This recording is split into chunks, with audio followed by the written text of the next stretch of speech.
We're setting up for a pretty good trade, especially for our swing traders out there. So I wanted to go ahead and share with you exactly what I see going on. What's going on, guys? It's Ricky. I hope that you learned something new. And if you do, please consider dropping a thumbs up and subscribing if you feel like we earned it. Now, one of the things that I love doing is, again, not just focusing on day trades, but also swing trade setups for, again, not just a stock that you plan to buy and sell within the same date, but sometimes specific stocks, if the setup is ideal, can take a number of days for it to reach the full fulfillment, right? And Tesla looks to be one of them. The overall Nasdaq market seems to be another. Let me go ahead and bring this up right now. Nasdaq market has recently pulled on back a pretty significant amount. And if we zoom out and look at the 1 hour or the 4 hour time frame, we can see how much actually the Nasdaq market pulled on back. Now, I have no intention of buying QQQ, but like many of you guys have considered, well, what if the market doesn't continue to sell off? So a lot of you guys know that I've been waiting for the market to pull on back.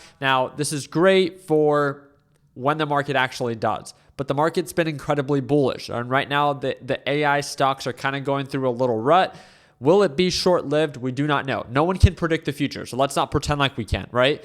But we can always create a plan of action if the market does begin to recover or if the market does continue to sell off. So we have a major support range here for QQQ or for the overall Nasdaq market. You guys can see that it's right around $72 on TQQQ, or if we pull it up on QQQ, I should be able to pull it up right on over here. We should be able to see it that there was a lot of consolidation right around 480 per share. Now, that's the range that we want to hold above if we want to continue this bullish market sentiment. If we begin to trade below this, be ready for some selling pressure. But again, market's been so incredibly bullish. So this is a reminder for all of the bears out there, me being one of them. Let's learn when to be aggressive and when to be conservative, because right now it's too early. This is still bull territory. They have every reason on why they can continue to go higher for longer. In the textbook setup, this would essentially be called a lower high, right?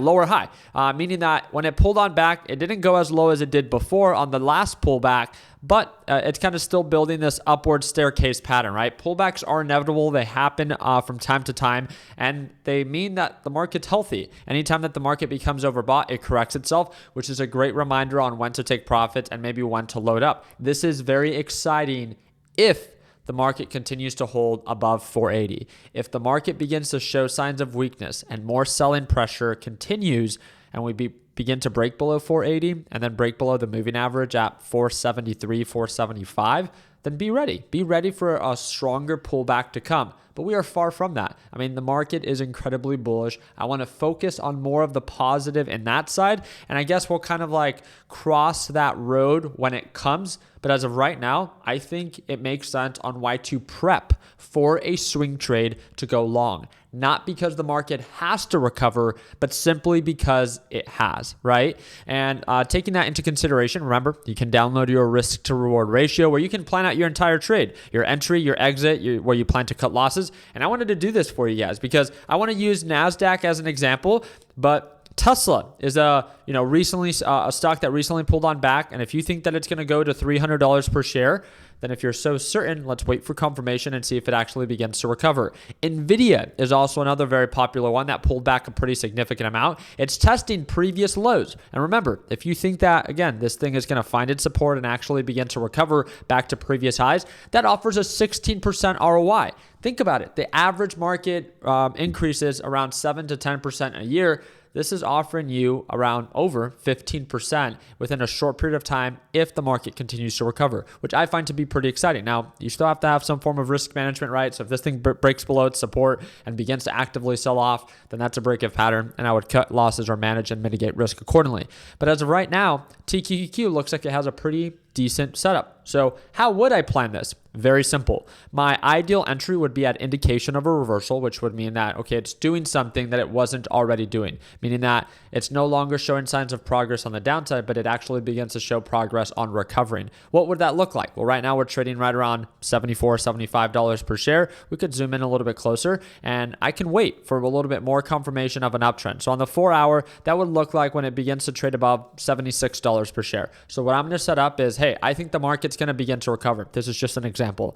I think that the market's going to recover and it's going to break above 76. I want to wait for confirmation for it to break above 76. And then that's when I'll take my first entry because I'm still not certain that it's going to actually recover. So I have to wait for confirmation there. My take profit goal is going to be right around $85 per share, pretty close to previous all-time highs. And I'll cut losses if it makes new lows. That's a pretty simple setup, right? So current lows are right around 73, 77. So I can cut losses at 74. Now I just created my entire trade plan. Let's go ahead and switch this up. I'm going to switch this up from Tesla to TQQQ. Sweet. So TQQQ is my stock. My desired entry is going to be right around $76 per share. Just like I said, right? My desired exit is going to be right around $85 per share. Very simple.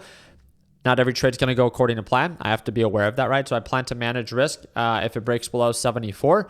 So again, I keep my losses relatively pretty small. This has a risk to reward ratio. It calculates it for you instantly of 4.5. So what that means, it offers 4.5% upside versus 1% of downside risk. Not bad, right?